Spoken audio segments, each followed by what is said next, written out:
Chapter 1.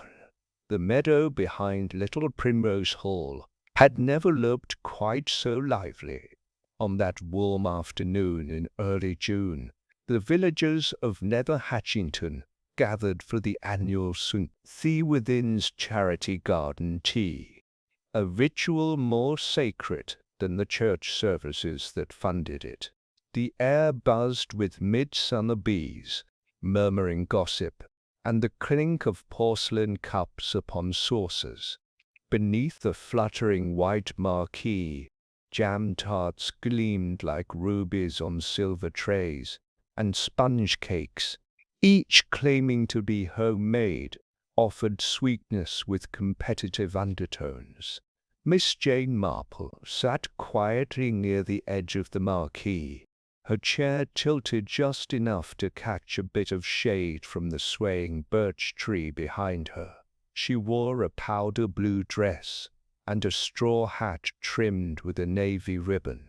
Her knitting lay idle in her lap, though the needles still held their place in the wool. She watched, not stared, never stared, but observed, as one who had spent a lifetime letting the world forget she was watching. "Are you sure you won't have a slice of the elderflower sponge, Miss Marple?" asked Reverend Childs, bending slightly with a plate extended. She smiled, her eyes flickering past him toward a small knot of villagers, whispering near the lemonade urn.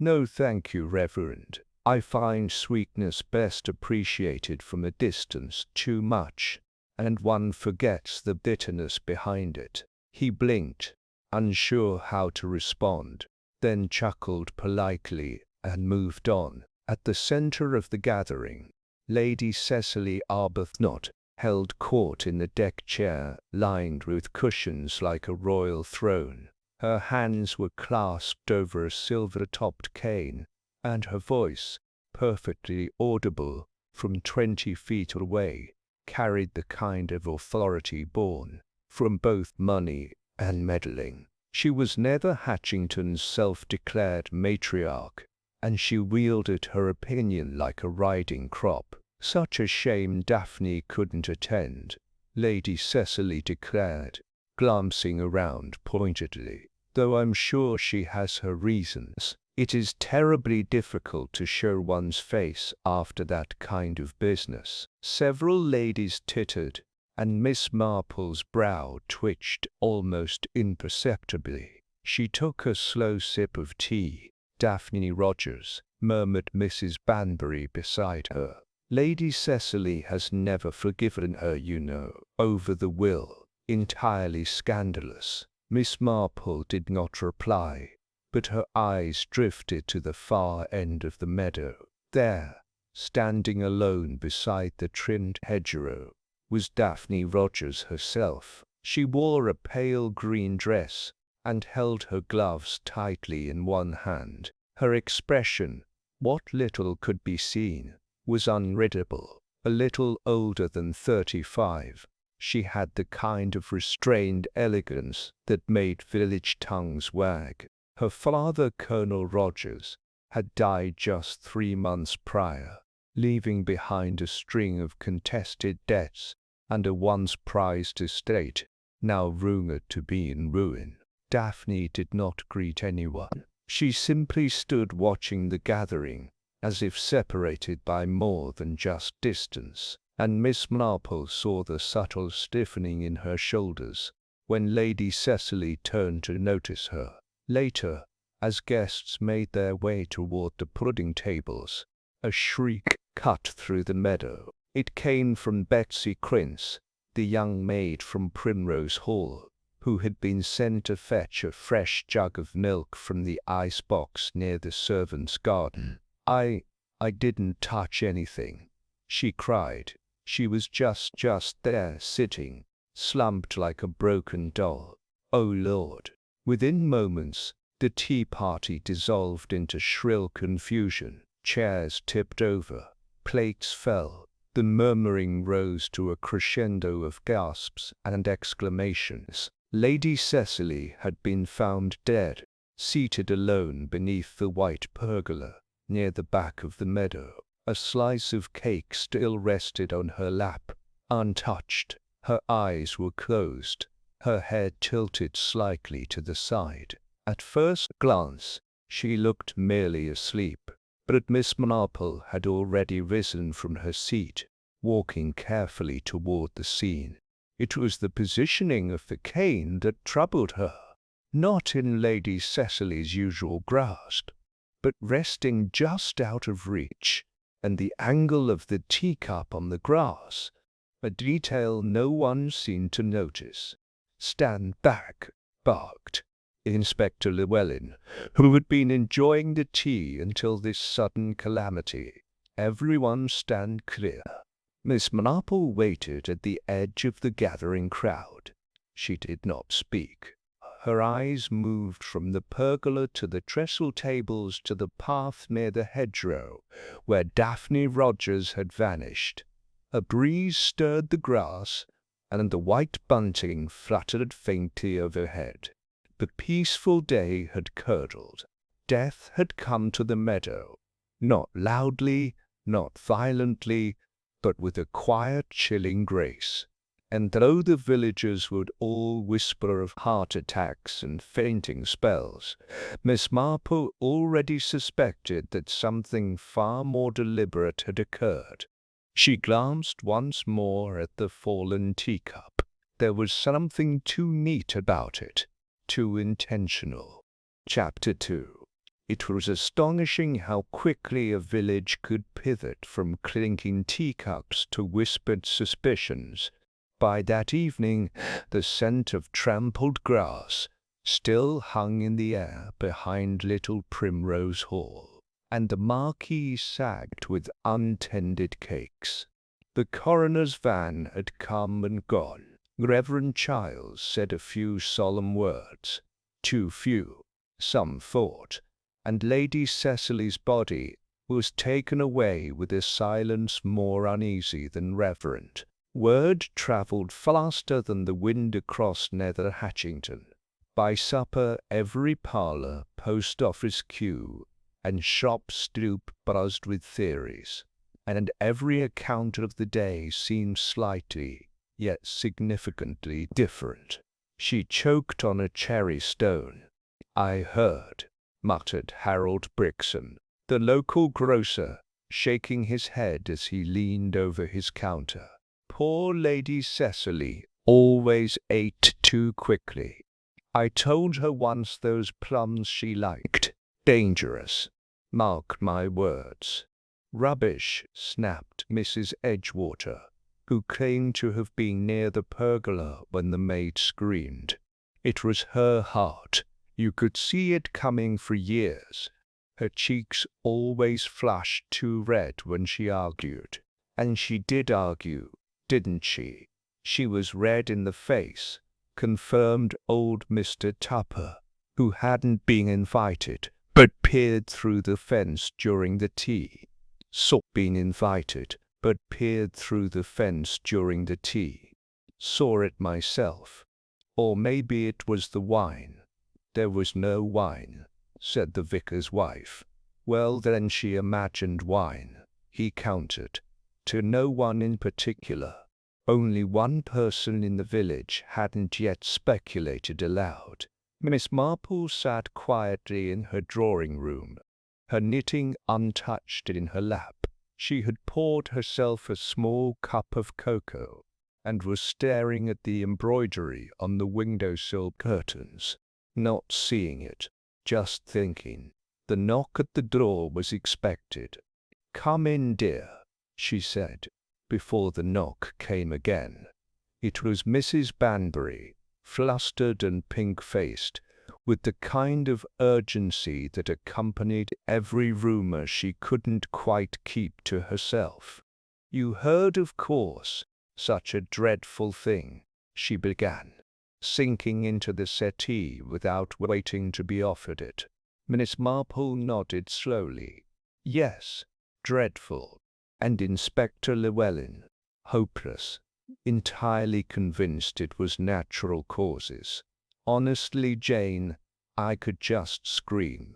The very idea of Lady Cecily dying in the middle of a sponge cake, at her own event no less. Miss Marple offered a small, thoughtful smile.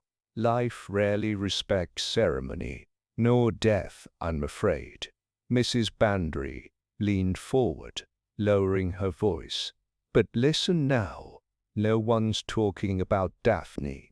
Isn't that odd? She was there, Jane. I saw her, just by the hedgerow, and then vanished. Didn't speak to anyone, not even to her cousin Rupert. Miss Marple gave the smallest tilt of her head. You are certain she and Rupert are still on speaking terms? Mrs. Banbury blinked. Well, I assumed. Rupert Arbuthnot, Miss Marple said softly, inherited everything after Sir Lionel's passing. All of it stayed with the Arbuthnot name. Miss Rogers may have hoped that a will would be contested after Lady Cecily's passing, but that moment never came. Mrs. Banbury paused. You think there was a quarrel? Miss Marple didn't answer. She simply reached for her cocoa. Meanwhile, at the manor, Inspector Llewellyn stood in Lady Cecily's private study. It was an over-furnished room, full of tasseled lamps, family portraits with smug eyes, and curio cabinets locked more from pride than necessity. She was old, said Dr. Winfield, setting his bag down on a side table. Well, older. 78, I believe. Hardly unusual to pass quietly on a hot afternoon. Llewellyn didn't look convinced. And yet, there's something, such as... The inspector hesitated. The teacup. It was broken, but no one recalled hearing it fall, and the maid swears it was whole when she last passed by. The doctor raised an eyebrow. She might have dropped it after her heart gave out. Perhaps, said Llewellyn, but I'll wait for the post-mortem before I sign off on anything. The villagers are already spinning tales. If we announce natural causes too soon, we'll never hear the end of it. Back at her cottage, Miss Marple stepped into her garden. The evening light was soft, settling over the lavender in gentle waves. She picked a few sprigs, more for the ritual of it than the need. She thought again of Lady Cecily, an outspoken woman, yes, a woman disliked, certainly, but not hated, not in the violent, vengeful sense. Or was she? Miss Marple's thoughts lingered not on the dead woman, but on the ones who had avoided her. Daphne Rogers vanished before the scream. Rupert Arbuthnot, noticeably absent during the chaos, and Reverend Childs, who had offered a slice of cake with oddly firm insistence just before Lady Cecily's death.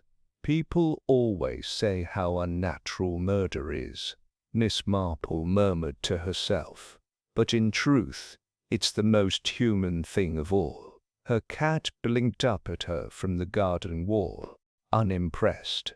She turned toward their house. Tomorrow she would visit Daphne Rogers, but not to ask questions. Miss Marple never asked. She listened, and in Nether Hatchington, listening was often all one needed to catch a killer. Chapter 3. The next morning brought a thin drizzle that softened the village edges, as if Nether Hatchington were trying to forget the day before. But Miss Marple remembered. She had risen early, not out of urgency, but from the quiet anticipation that always accompanied the early ripples of a puzzle. It was not yet a crime, not officially, but the pieces had begun to shift. That was enough. By 9:30, She was standing before the ivy-covered gate of Honeysuckle Cottage, where Daphne Rogers now lived alone. The small house, once the gardener's residence on the old Rogers estate, had been freshly whitewashed. A bed of marigolds flanked the walkway, their cheerful color at odds with the chill in the air. Miss Marple did not knock loudly, just a gentle rap, enough to be heard, but polite enough to be declined. The door opened on the second knock. Daphne Rogers stood framed in the entry, her expression unreadable. She wore a wool cardigan over her dress, her hair pinned with precision. Her eyes, however, gave away fatigue of the soul, not the body. "Miss Marple." "Good morning, Miss Rogers," Jane said, with a smile just warm enough to deny suspicion. "I thought I might return your glove.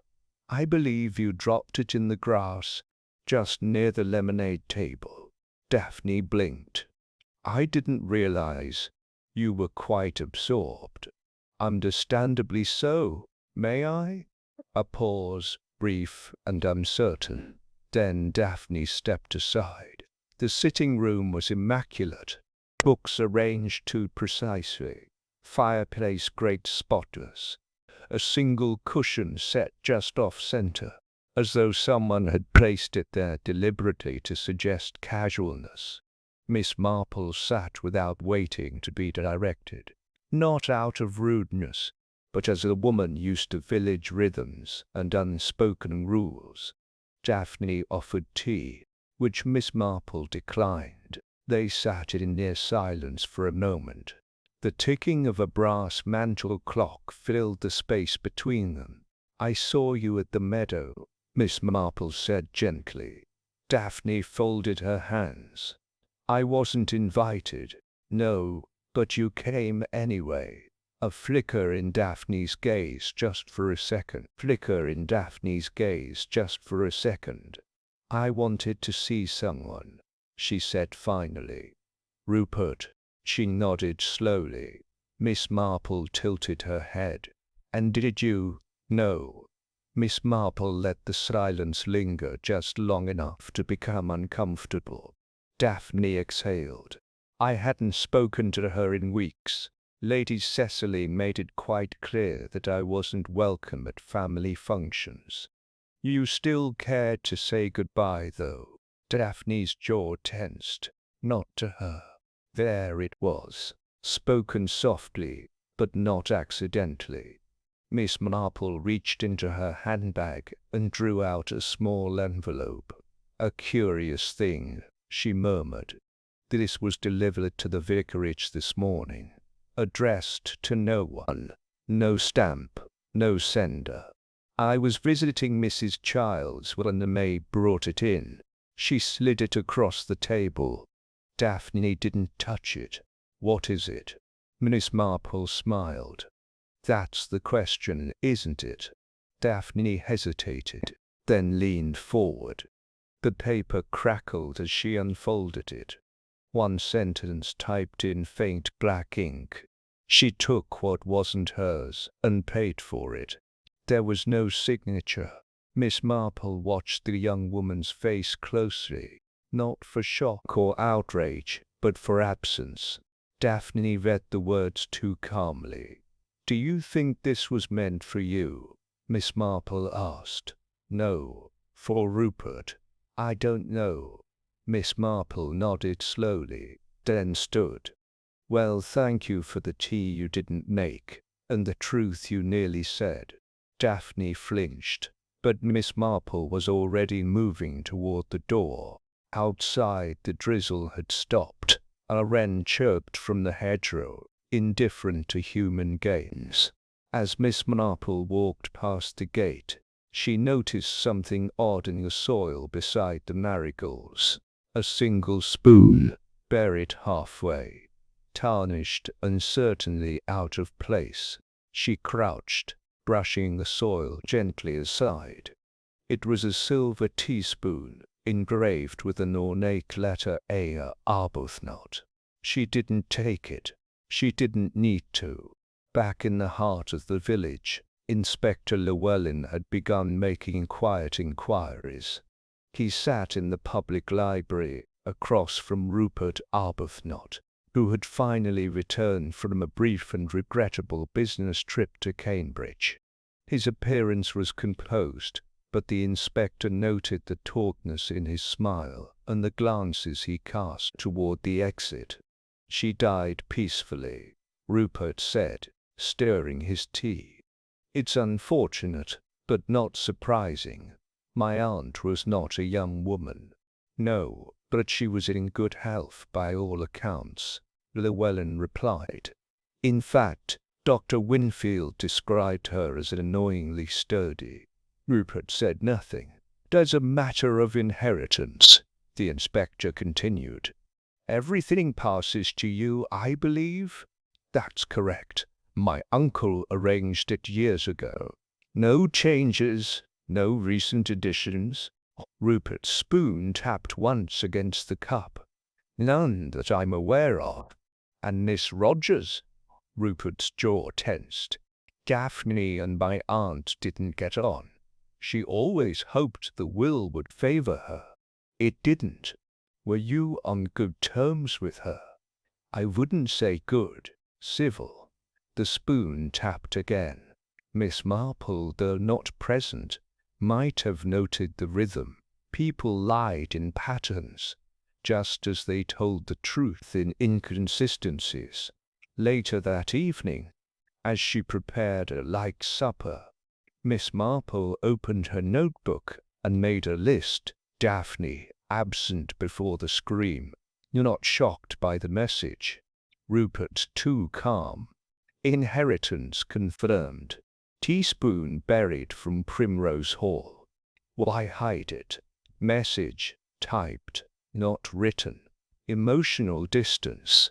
She closed the book and placed it beside her plate. The first glimpse of truth had arrived, not through a clue, but through the things people chose not to say. And Miss Marple, as always, was listening. Chapter 4. By Friday morning, the official whisper around Nether Hatchington was natural causes, but the unofficial whisper, far louder, was murder. Inspector Llewellyn did little to help. He issued no formal statement, but the fact that the post-mortem report had not been publicly released only fueled speculation. And in a village where secrets were traded like jam recipes, silence became the loudest confirmation of all.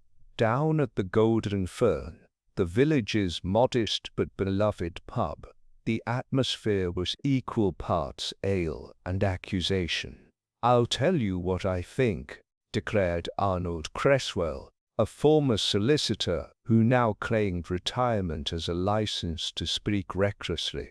"That Rogers girl, always skulking about since her father passed. She's got that look, hasn't she?"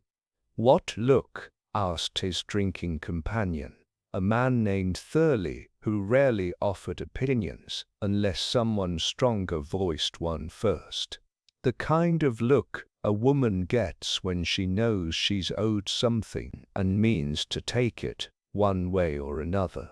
Behind the bar, Ginny Pegg, who had served Lady Cecily a preferred ginger cordial just a week prior, rolled her eyes.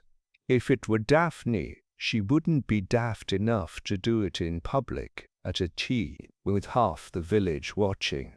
"She left before the scream," Cresswell said, tapping his nose. "That tells you all you need." But Miss Marple knew better. Red herrings swam in shallow waters, and shallow waters were precisely where most villagers fished for answers. Across the village square, at the vicarage, Reverend Childs sat pale-faced behind his desk. His fingers drummed anxiously against the wood, his sermon for Sunday barely begun. He kept glancing toward the wicker basket on the side table where the anonymous note still rested, untouched. but not unread. His wife entered, holding a folded letter. "Rupert Arbuthnot's assistant just delivered this," she said. "Says it's a copy of the will. He thought you should see it. Why I've no idea." He opened the envelope with fumbling fingers. The will was brief, surprisingly so. Everything had indeed gone to Rupert, but a handwritten note was clipped to the back. No mention of Daphne. There was once. Cecily had it removed 2 months ago. He read it twice, then set it down with a sigh.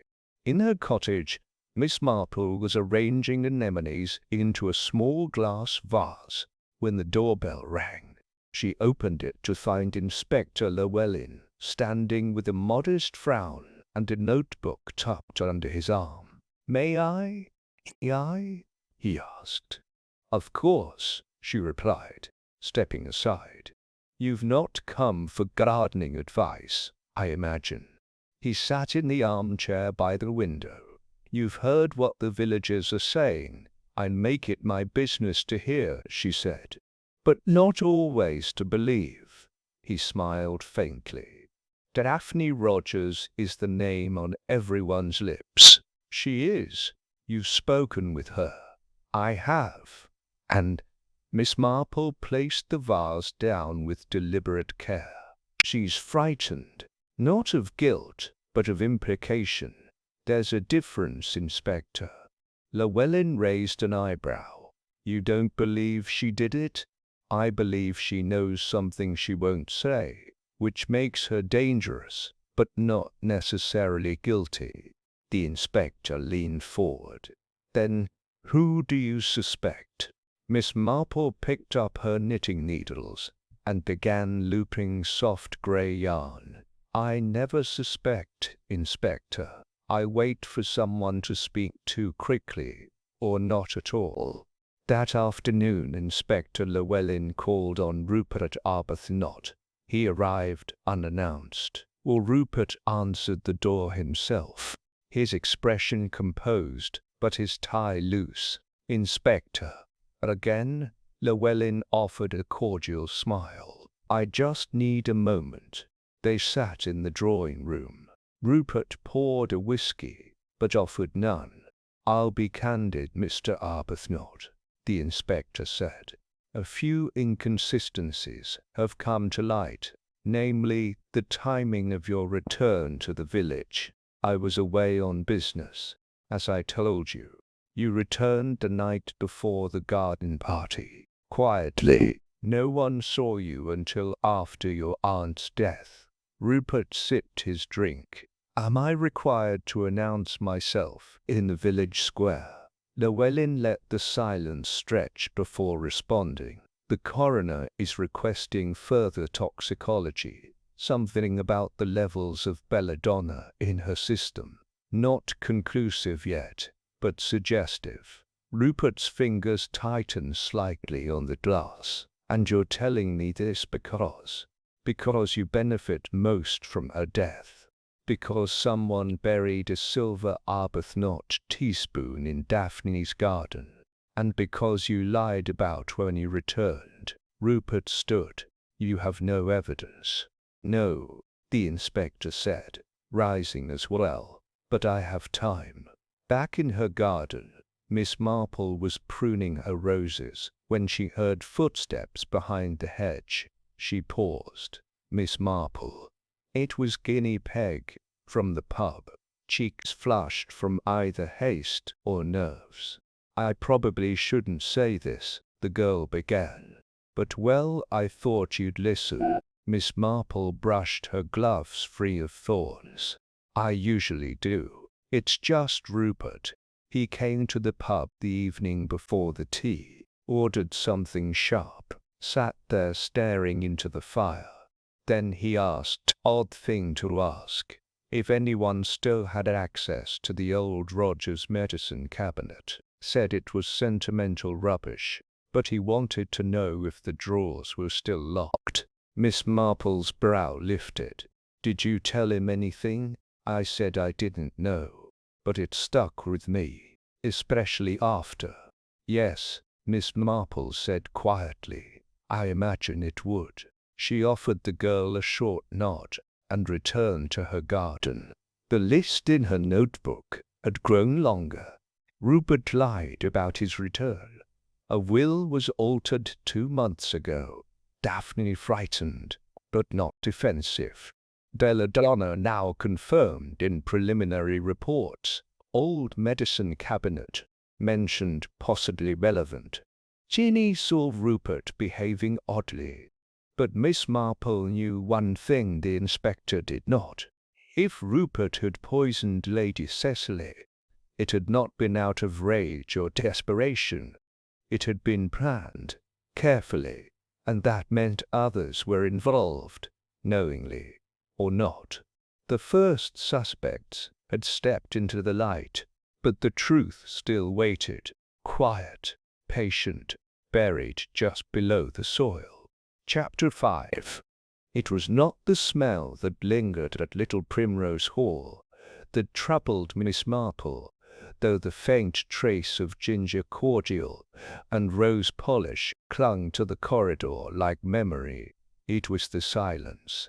Lady Cecily's drawing-room, once the stage for endless pronouncements and grievances, now stood locked and untouched. A black crepe ribbon on the doorknob had begun to curl at the edges. Miss Marple stood in the entrance hall, hat in hand, awaiting the housekeeper. "Ingleby is in the morning room, ma'am," offered the footman, young, polite, and clearly unsettled by the visitor. Miss Marple gave a small nod and followed him down the corridor. Mrs. Ingleby was a stout woman with a spine of iron and hair, the color of old snow. She greeted Miss Marple with a reserved curtsy. "I thought it might be you," she said, not unkindly. "I suppose you're here to ask about the day." "I'm here," Miss Marple said gently, "to ask about the things no one thought to mention." The housekeeper's eyes narrowed slightly, but she motioned for Miss Marple to sit. "There's been no shortage of questions, miss." Inspector Llewellyn came poking round the silver drawers and the teacups. "And what did you tell him?" "The truth. No poisons in the kitchen, no staff missing, no recent deliveries. The cake was made by cook herself, and the tea came from the usual tin." Miss Marple reached into her handbag and drew out a folded paper. "And yet," she said, laying it gently on the table, "someone typed this." Mrs. Ingleby glanced at the anonymous note, but didn't touch it. "I've seen it," she murmured. "The vicar's maid showed it to Betsy, and Betsy, she talks." "Everyone in the village talks," Miss Marple replied. "The question is whether they remember anything worth hearing." Mrs. Ingleby folded her arms. "You want to know about Lady Cecily's habits. I want to know about her routines. The things too small to seem important." The housekeeper frowned, then gave a long exhale. She took tea alone every morning in the East Conservatory, always half a sugar, never more. She didn't trust the cook with her evening cordial, poured it herself, liked her letters delivered by hand, and she had that blasted walking stick polished twice a week. Miss Marple tilted her head. "Polished, with a lemon oil blend," said it helped the silver cap shine. There was a pause. "What about the tea that day?" Mrs. Ingleby hesitated. "That's just it. She didn't bring her own." Miss Marple blinked. "She always brought her own cup," the housekeeper said. "One of those old Crown Derby housekeeper said. "One of those old Crown Derby ones, blue and white, with little gold swirls." Said it helped her taste better. But that day, she left it inside, took one from the table, like everyone else. Miss Marple said nothing for several seconds. And then quietly, "Who handed her the cup?" "I don't know. I wasn't watching. Betsy might have seen." "May I speak to her? She's in the back garden pruning roses." Miss Marple stood and smoothed her skirt. "Thank you, Mrs. Ingleby. That, as it happens, is exactly the sort of detail no one thought to mention." Betsy Quince was barely 17, and looked as though she hadn't slept in days. Her gloves were too large, and she blinked rapidly when Miss Marple greeted her. "You were very brave," Miss Marple said gently. "It's not easy, finding someone like that." Betsy nodded mutely. "I wanted to ask," Miss Marple continued, "about the teacups." Betsy swallowed. "There were 3 trays. I brought 2 out myself, then went back for the lemonade. That's when I saw her. Before that, do you remember who took a cup for Lady Cecily?" The girl frowned. "She was talking to the vicar. Then he stepped away. I think Rupert was nearby. Or was it the other way round? No one gave her the cup, I don't think. She took it herself." "You're certain?" "I think so. It was one of the plain ones, but she looked confused for a second. I thought maybe because she wasn't holding her usual one." Miss Marple's eyes narrowed slightly. "What did she do, exactly?" "She picked it up, then put it back, then picked another, said something like, 'No, this one,' then sat down, and the one she put back, I don't know what happened to it." Miss Marple let out a soft breath. "Thank you, Betsy. You've helped more than you know." She walked back to the village slowly, her thoughts weaving threads between names and moments. Lady Cecily never drank from the public set. She had her own specific familiar. But that day she picked up a random cup, hesitated, and chose another, which meant someone may have meant her to drink a different one, and she unwittingly foiled them. Or perhaps not unwittingly at all. That evening Miss Marple returned to her notebook and made 2 additions. Lady Cecily deviated from routine, chose her cup herself, switched it at the last second. Target may not have been Cecily. Intended cup, likely meant for someone else. She tapped her pen thoughtfully. That changed everything. If the poison had been meant for someone else, then the murderer was still watching, still waiting for their real victim. And that meant the next move was coming. Chapter 6. Nether Hatchington had always considered itself too refined for scandal. But with Lady Cecily dead, and the scent of suspicion clinging to hedgerows and post-boxes alike, civility began to fray. By Sunday, the vicar's sermon was noticeably shorter. Reverend Childs stumbled through his closing prayer, and avoided the eyes of half his congregation. 3 pews from the front, Miss Marple observed quietly, her attention not on scripture, but on silences. Daphne Rogers sat alone at the end of a row, hands clasped too tightly. Rupert was absent, and Mrs. Ingleby, though present, kept dabbing her cheek with a handkerchief that remained suspiciously dry. After the service, the courtyard bloomed with subdued chatter, but Miss Marple heard the shift gossip that turned from certainty to confusion. "I'm telling you, it wasn't meant for her," whispered Mrs. Edgewater to her sister, eyes darting toward Daphne. "That poor girl. Cecily embarrassed her publicly last Easter, didn't she?" "But what if it was the vicar?" hissed the sister. "That business with the land grant last year. She nearly got the church evicted." "She always wanted a quiet scandal," muttered another voice, "but never expected to be in one." Miss Marple left them to their spirals. She was walking toward the lich gate when she spotted a face she hadn't expected.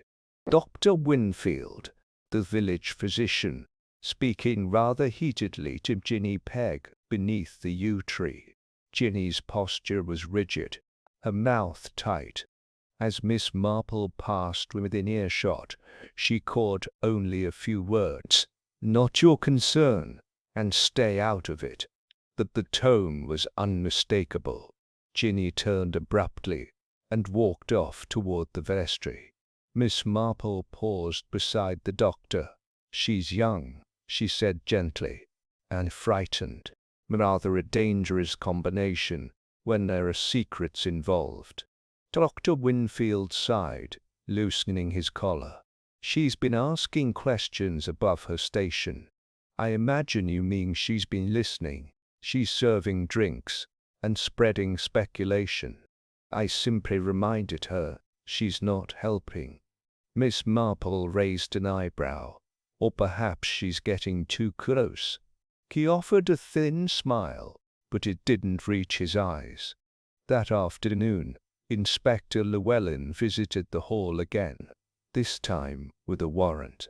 He searched Lady Cecily's study thoroughly, and at last made a discovery: an unmarked brown bottle in the cabinet beneath her writing desk. Faint residue lined the glass, later confirmed to contain traces of Atropa belladonna, deadly nightshade, the same compound noted in the autopsy. But the bottle lacked fingerprints. No label, no instruction, and no direct link to anyone. Yet, word spread fast, despite Llewellyn's efforts to contain it. By evening, Daphne's cottage windows remained dark. Rupert had locked himself inside the east wing of the estate, and Reverend Childs postponed his Monday evening council meeting without explanation. At the Golden Fern, Miss Marple sipped weak tea in the corner booth. Ginny Pegg arrived shortly after dusk, removing her apron and sliding into the seat across from her without invitation. "I went back to the Rogers estate," she said quietly. "The old one, where Daphne used to live." Miss Marple set down her cup. "The place is still boarded up," Ginny continued, "but the conservatory door hadn't been nailed properly. I looked inside, just dust and old furniture. But there was something on the writing desk." She produced a folded sheet of paper, typed, unsigned. The ink slightly faded. Miss Marple unfolded it. "It won't be Daphne. She's too obvious. Let the poison follow the inheritance." She read, "Let the poison follow the inheritance." She read it twice, then again, slower. "Where did you find this?" "In a drawer, under a stack of torn envelopes." Like someone had meant to burn it, but changed their mind. Miss Marple tacked a fingernail against the tabletop. "May I keep this?" Ginny nodded. "Have you shown it to anyone?" "No. You mustn't. Not yet." Ginny hesitated. "Do you think Daphne was never meant to be the victim?" Miss Marple didn't answer at first. She folded the note carefully and tucked it into her handbag. "I think someone played a very dangerous game," she said at last, "and they nearly got it wrong." That night, a storm broke across the village. Thunder rattled the panes of Miss Marple's sitting room, but inside, the candle burned steady as she wrote a new list in her notebook. "Belladonna confirmed. Source, Cecily's desk. Planted or hers. Typed note from Rogers estate. Suggests premeditation. Mentions inheritance." Dr. Winfield uneasy, defensive around Ginny. "Why?" Rupert missing from church. Silent, possibly aware of bottle. Daphne frightened, but a note suggests she wasn't the target. Lady Cecily picked her own cup. switched it. Why? Instinct or warning? She paused, then wrote 2 final lines. Someone meant for someone else to die, but Cecily took their place. Outside, the rain tapped the window like an impatient question. Inside, Miss Marple turned the page. The web was beginning to unravel. But she was no spider. She was the breeze that made it tremble, until the truth fell loose. Chapter 7. The storm passed by morning, leaving behind damp hedges and uneasy hearts. Mist still clung to the thatched roofs of Nether Hatchington, when a loud knocking echoed through Honeysuckle Cottage. Daphne Rogers opened the door with one hand clutching her shawl, expecting perhaps the postman or, less welcome, the inspector. But it was Ginny Pegg, breathless, pale, and soaked to the knees. "He's gone," Ginny blurted. "Rupert. His study windows smashed in, and no one's seen him since last night." Daphne blinked, confusion overtaken by something deeper, unease, then alarm. "Gone. His housekeeper found the mess this morning. They sent for Dr. Winfield, but he hadn't seen him either. I thought you ought to know." Daphne didn't respond immediately, but her knuckles whitened around the shore. At that very moment, across the village, Miss Marple stirred sugar into her tea without sipping it. She had not heard the news yet, but she felt it. Some mornings carried a heaviness before a word was spoken. This one pressed with certainty. By the time Inspector Llewellyn arrived at the Arbuthnot estate, half the village already knew. Rupert's study had indeed been broken into. The latch pried from the inside, the window shattered outward, papers scattered across the floor, his chair upended, and a dark smear on the corner of the writing desk. "Blood?" Llewellyn asked. The constable beside him nodded. "Looks fresh. Not much, but enough to make you wonder." They scoured the estate. No sign of Rupert. Not in the gardens. Not in the wine cellar. Not in the garage where his Morris 8 still sat under its canvas. By noon the official word was missing. Unofficially fled. Or worse, silenced. Miss Marple walked the perimeter of the estate herself shortly after the inspector departed. She wasn't searching for Rupert. She was searching for what he might have left behind, and she found it in the greenhouse, half covered by a burlap sack, propped awkwardly between sacks of soil and rustic pruning shears, an old satchel. She crouched, brushing it free. It was battered, leather-stitched, and bore fainted initials inside the flap. L.A. Lady Cecily Arbuthnot. Inside 3 folded papers. One was a solicitor's letter, unopened. The second a faded photograph of Cecily and a young Rupert, likely from his university days. The third, tucked into the pocket, was a torn page from a prescription pad. Scrawled on it, "Winfield knows. Cabinet not secure. Must act before Rogers stirs trouble." Miss Marple stood slowly, eyes narrowing. Winfield knows. That afternoon the village gathered not for tea or prayer but speculation. Conversations folded over one another like laundry left in the rain. "Do you think Rupert ran, or was taken?" "Serves him right, if you ask me. Greedy blood always curdles first. I heard he poisoned his aunt, and someone blackmailed him." Miss Marple entered the Golden Fern quietly. Ginny served her tea with a quick glance, but no words. Dr. Winfield entered 15 minutes later. His coat was damp, his hair uncombed. He looked older, hollowed. He ordered a drink, then another, then sat beside Miss Marple without invitation. "I didn't kill him," he muttered, eyes fixed on the grain of the table. "Or her. Miss Marple didn't look at him, but you know who did." He exhaled slowly. "I suspected. Cecily called me 2 weeks ago, wanted to review her medication. Said she felt watched. Asked me if atropine could be tasted in cordial." Miss Marple turned to him now sharply. "You didn't tell the inspector this?" "She begged me not to. Said if she were wrong, it would humiliate the family, that he would never forgive her.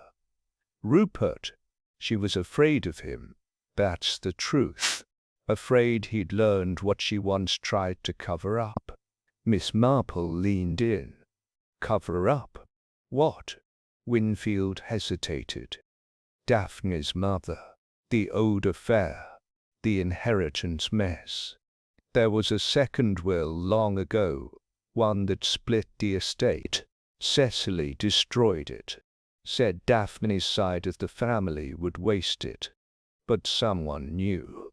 Miss Marple absorbed this in silence. "And now Rupert is gone."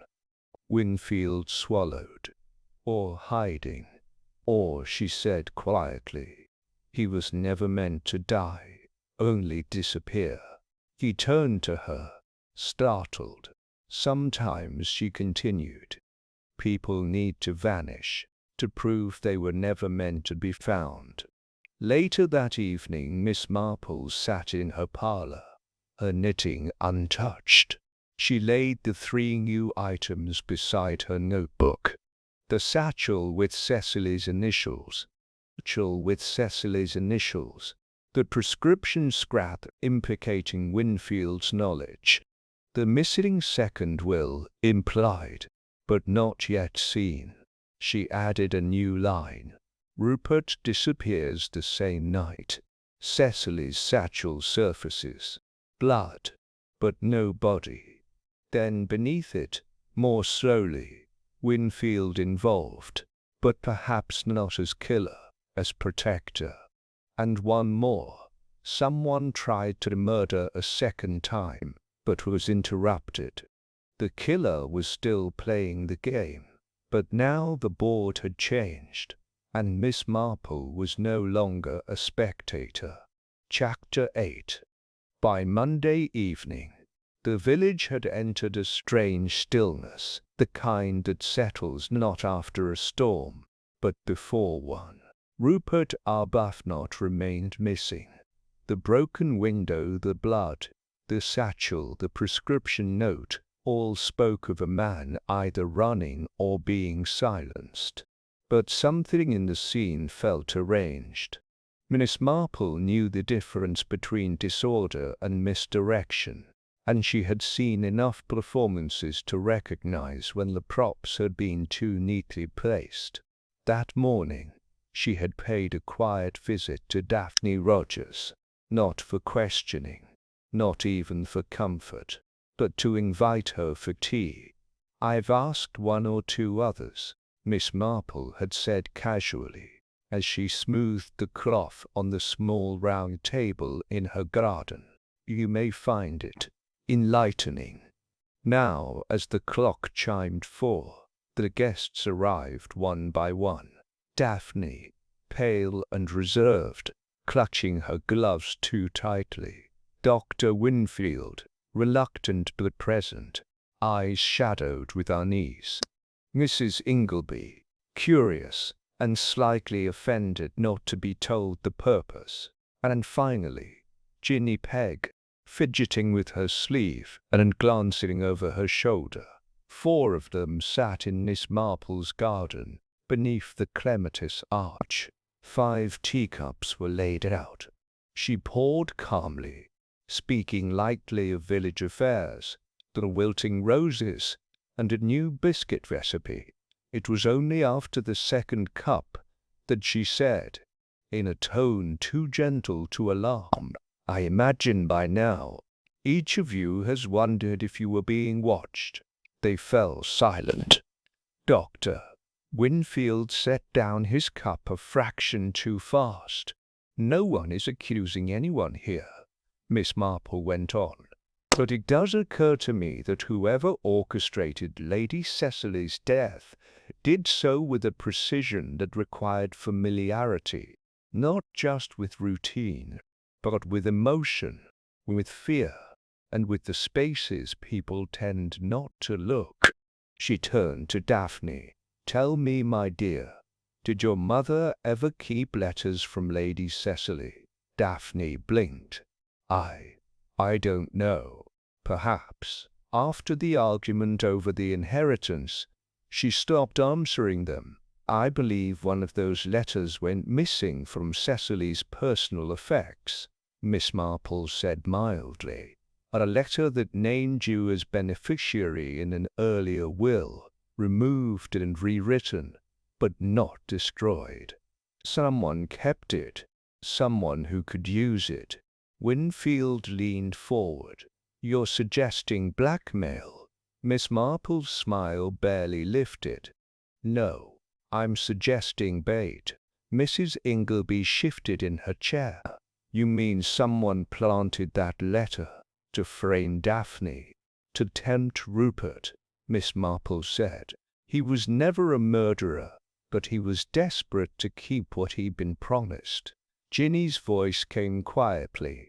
Then where is he? Miss Marple poured more tea. Somewhere nearby, likely hiding, but not from us, from someone else, someone who made him believe that his life was in danger.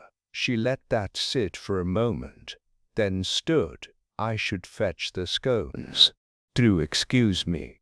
She stepped inside the cottage, left the door slightly ajar, and waited.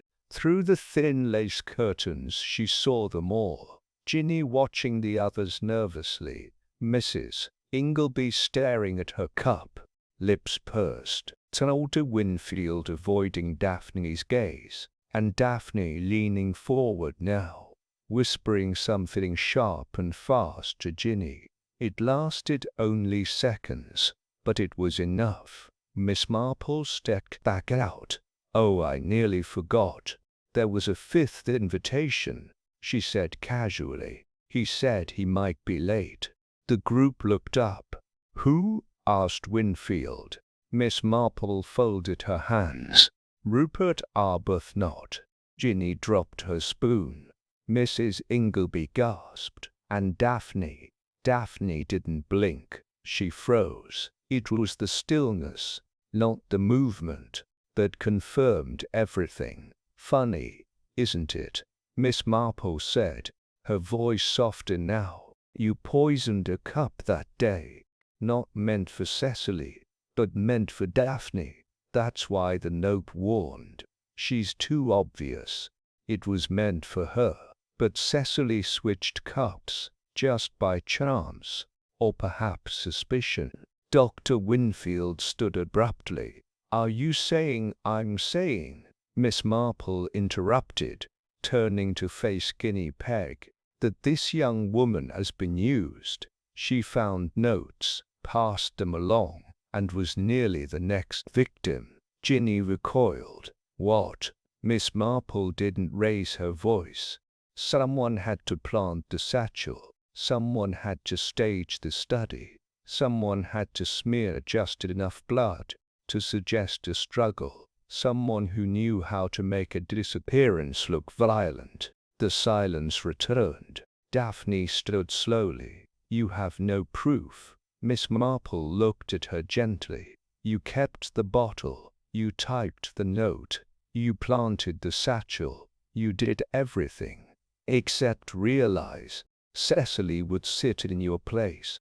Daphne's face crumpled, not with guilt, but with bitter rage. She ruined everything, she whispered. Twice. First my mother, and then again. The will, the house. She erased us. Ginny stood, backing away. Dr. Winfield moved in between them, protective now. Daphne didn't fight. Her energy was spent. She was never meant to die, she said dully. I only wanted her to watch it happen. Miss Marple nodded. And when she did die, you panicked, tried to frame Rupert, but you overreached. The constable arrived minutes later, summoned by a note Miss Marple had sent that morning, just in case her trap worked. As they led Daphne away, she didn't cry. She only turned once and said, "You think it ends here, but it doesn't." Miss Marple watched her go. "No," she murmured, "but it ends for now. Chapter 9 for now." Chapter 9. It was raining again in Nether Hatchington, as if the sky, having borne witness to the unraveling of so many secrets, now sought to wash the village clean. But not everything could be washed away. Inside the sitting room at the vicarage, Inspector Llewellyn stood facing Miss Marple, arms folded, his expression unreadable. "She's confessed?" he asked. "To the poisoning, yes," Miss Marple replied. "Not to the full plan, but she didn't need to." He nodded once, slowly. "I should have seen it." "You saw what she wanted you to see," Miss Marple said, gently but firmly, "and she was very good at hiding what she didn't." Llewellyn leaned against the mantel. "Let's go through it, step by step. I need the whole picture." Miss Marple, seated with a folded shawl in her lap, began without ceremony. Daphne Rogers came to the garden party not to see Rupert, as she claimed, but to enact a plan.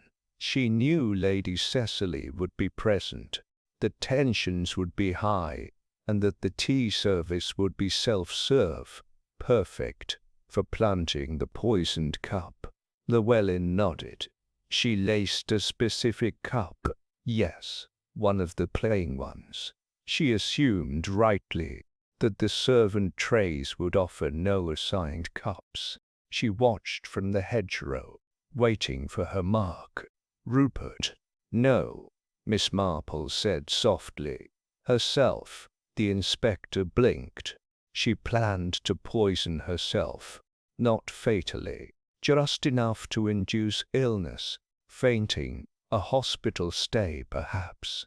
She would play the victim, framing Rupert as the jealous inheritor, and in the confusion, release copies of the old will, the hidden letter, the satchel. It was revenge by spectacle. But Cecily took the cup. Exactly. At the last moment, Lady Cecily reached for the very cup meant for Daphne. Perhaps she suspected something. Perhaps she simply chose randomly. Regardless, she died, unexpectedly, and far too soon. Llewellyn exhaled. So Daphne panicked. She had to adapt. The plan shifted. She planted the bottle in Cecily's desk, typed a note, planted the satchel and the blood stain to frame Rupert. She even typed that second note found in the Rogers estate, suggesting the crime followed the inheritance, to draw suspicion further toward her cousin. And Rupert, hiding, but not guilty, likely fled out of fear. Daphne wanted him to disappear. She knew that once he was gone, the entire web could be reshaped in her favor. But she went too far. "They always do," Miss Marple said. "Ambition clouds subtlety." The inspector remained quiet for a long moment. Then he asked, "The satchel? Why hide it in the greenhouse?" "To be found," Miss Marple said. "Planted not by Rupert, but by Daphne. A carefully staged breadcrumb. She needed the village to believe he'd done it." Miss Marple nodded. "She used every available thread. Cecily's past, Rupert's guilt, Dr. Winfield's silence, even poor Ginny's curiosity." Llewellyn walked to the window, watching the rain bead against the glass. "I suppose we never stood a chance," he murmured. She would have gotten away with it, Miss Marple said gently, if she hadn't stayed too long at tea. He turned back to her. And what about the bottle? The one you found in Cecily's desk? That was clever. It did contain belladonna, but it had no fingerprints, no smudges. It was too clean. A staged coup. Daphne wiped it. Miss Marple gave a small smile. Daphne was meticulous, but human, and desperation breeds carelessness. Llewellyn returned to his chair and sat heavily. Do you think she wanted Cecily dead all along? No, Miss Marple said, voice barely audible. She wanted her humiliated. She wanted Rupert ruined, but she did not plan to kill her. That's what makes it all the more tragic. And Winfield knew something was wrong, but he was afraid of drawing attention to the will. Cecily had confided in him, perhaps about the inheritance, perhaps about Rupert, but he didn't act, and guilt makes poor protection. The inspector sighed. I'll need his formal statement. He'll give it. In time. There was a long pause, the rain still tapping gently against the glass. She's been taken into Dorchester for holding, Llewellyn said. We'll process the charges in the morning. Miss Marple nodded, then reached into her handbag and withdrew a folded letter. I thought you might want this. He took it, read the first line aloud. To whoever finds me first, know that I was not the one who wanted her dead. Her handwriting, he asked. No, Miss Marple said. Typed, just like the rest, but folded in a way only someone who had handled Cecily's private papers would recognize. And she left it where? In the vestry, Miss Marple said, where she knew Guinea would find it, and eventually bring it to me. Every move calculated.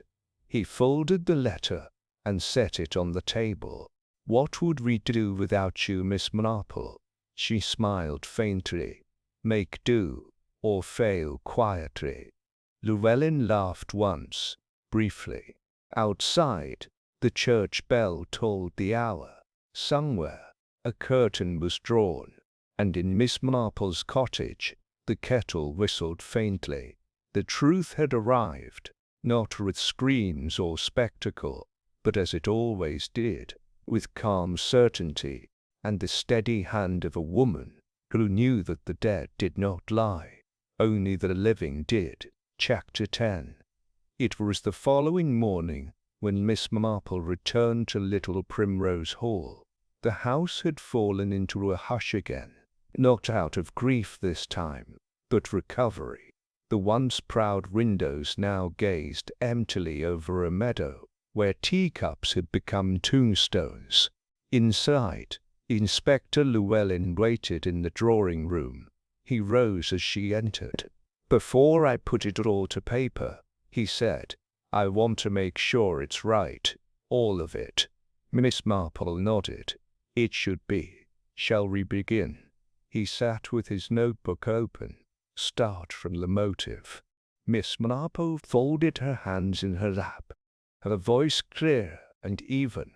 Daphne Rogers had spent years nursing bitterness toward the family who cut her mother out of the inheritance, toward Cecily, who held the estate like a throne, and toward Rupert, whose position she believed had been stolen. She uncovered, or perhaps inherited, knowledge of an earlier will in which her side of the family would have shared the Arbuthnot wealth. She saw that as betrayal, Llewellyn added. Indeed, but she was clever enough to know a direct challenge would go nowhere, so she devised a plan to take revenge and seize sympathy.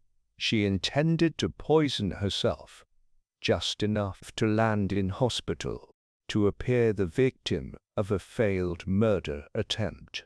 Then the note implicating Rupert would emerge. The satchel with Cecily's papers would be found, and Rupert would take the fall. But Lady Cecily took the cup, Llewellyn said. Yes. Daphne watched from a distance and panicked. Cecily, perhaps sensing unease, perhaps merely fussy, chose a different cup, the wrong cup for Daphne, the poisoned one, and that's when it spiraled. Miss Marple nodded. Instead of claiming victimhood, Daphne found herself the accidental murderer of the one person who held the truth about the rewritten will. She had to adapt. She planted the satchel, an old family item among greenhouse clutter.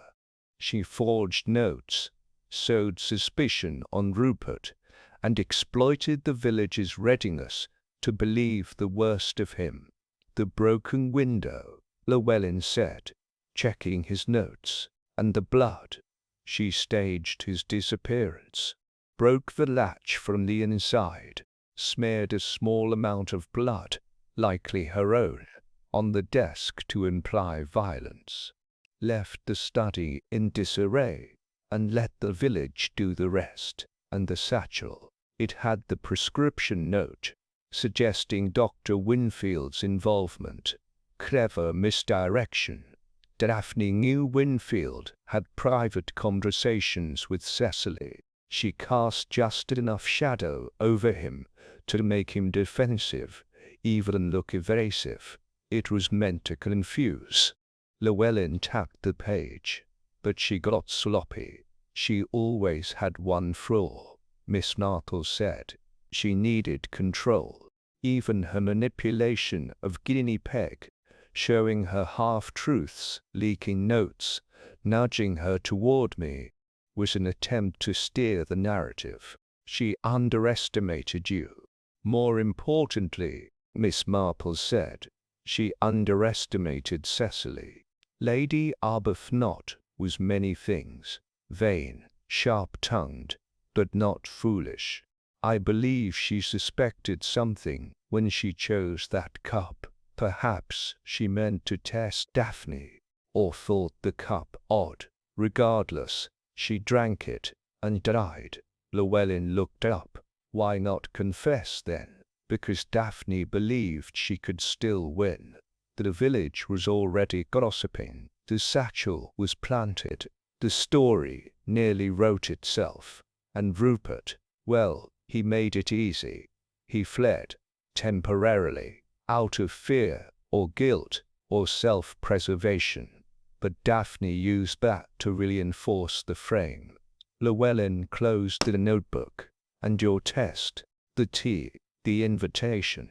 She couldn't help herself. She came to watch it all fall into place. But when I mentioned Rupert might attend, when she thought he might return, it was the first crack. The stillness in her face told me everything. Llewellyn gave a low whistle. No fingerprints, no witnesses, just pressure. She betrayed herself, Miss Marple said softly, as murderers so often do, not through action, but by miscalculating silence. There was a pause. Then the earlier will, Llewellyn asked. Do you think it exists? I believe it did, Miss Marple replied, but was likely destroyed long ago. What remained was anger. And sometimes that's all it takes. The inspector stood. She'll be charged formally tomorrow. And the rest? Miss Marple rose with him. Ginny will recover. Wingfield will breathe easier. Rupert will return, eventually. And the village. She looked toward the window. The village will forget. And until the next time. Llewellyn chuckled softly. You're too cynical. No, Miss Marple said, her voice quiet. Just old. As she left the estate, the sky began to clear. The rain had stopped. The meadow was quiet. And this time, no one had died in the tea. Chapter 11. 3 days after the arrest, the village returned to a semblance of normalcy, but not the kind one trusts. At the post office, people queued in silence. At the bakery, customers kept their voices low, as though volume itself might reawaken the poison. No new scandal had replaced the old one. Only a communal awareness now lingered of how close evil had brushed the surface of their pleasant little world. In the corner of the churchyard, the grass had begun to grow again beneath the pergola. The bunting from the garden party had long been taken down, yet Miss Marple noticed the benches remained slightly off-kilter. No one wanted to touch them. Rupert Arbuthnot returned quietly, his luggage carried by a driver, his face drawn and expressionless. He did not attend Lady Cecily's interment, though he sent flowers, pale narcissus, and 3 white roses. The card read only, "In memory of what was meant to be." At the vicarage, Reverend Childs gave a sermon on restraint and grace. His voice cracked once, barely, but Miss Marple heard it. Everyone had been touched, even those not directly implicated. Guilt and fear were rarely solitary. Mrs. Ingleby resumed her duties at Little Primrose Hall, but something about her posture had changed. Less stiff, as though the very walls no longer demanded so much dignity, now that their mistress was gone. Dr. Winfield, for his part, kept to himself. He walked the lanes alone now, hat lowered, his patients tended to with quiet devotion. He said little, but the lines around his mouth had softened, and Ginny Pegg, poor Guinea, returned to work at the Golden Fern with a confidence that surprised many. She polished glasses with more force, no longer shrinking behind a counter. When she passed Miss Marple one morning near the grocer's, she paused. "You believed me," she said. "I listened," Miss Marple replied. Ginny offered a small nod, then added, "People look at me different now, like I know something they don't." Miss Marple's eyes twinkled. "Perhaps you do." As for Daphne Rogers, she was remanded to Dorchester Prison pending trial. The newspapers used words like spinster, estranged, and poison plot, but they missed the quiet truth. Daphne had not acted from madness or greed alone. She had acted from pain, old, layered, long-nurtured pain. The tragedy was not only that Lady Cecily had died, but that the person who died wasn't the one meant to die. The tragedy was that it had almost worked, and perhaps the worst tragedy of all, someone like Daphne, who might have had a future, who might have built something better from all that bitterness, chose to turn it into ash instead. Miss Marple understood this. She had seen it before. People mistaken for villains, villains mistaken for victims. And so, as she walked the path home from the village, she didn't gloat, she didn't smile at the thought of being right. She felt only the familiar weight of clarity, and beneath that, a softer sorrow, the type that comes not from death, but from understanding the reasons behind it. That evening, she sat alone in her drawing-room with a fresh pot of tea. Her notebook lay closed on the table. There would be no more additions to this case. The list had ended. She poured a cup, let it cool, and glanced at the garden beyond the lace curtain. The lavender had bloomed again. In time, the villagers would forget the details. The poisoned cup, the misplaced will, the study window broken from within, but they would remember the silence that followed, and perhaps, just perhaps, they would remember to look more closely at one another. not with suspicion, but with care. Because in a place like Nether Hatchington, murder was not born from shadows or strangers. It was born from things left unsaid, from inheritance contested, from jealousy unspoken, and wounds allowed to fester until they found form. It was born, like most evil things, from very human soil. Miss Marple took a sip of tea and said softly to the empty room, "They never think it will be them," and then she reached for her knitting as the sky turned quietly to dusk. Chapter 12. The spring rain came just before dawn. A gentle hush settled over Nether Hatchington, the kind that rinsed old sorrows without quite erasing them. Miss Marple stood at the edge of the meadow where it had all begun, where Lady Cecily had collapsed beneath the white pergola, the cup still trembling in her hand.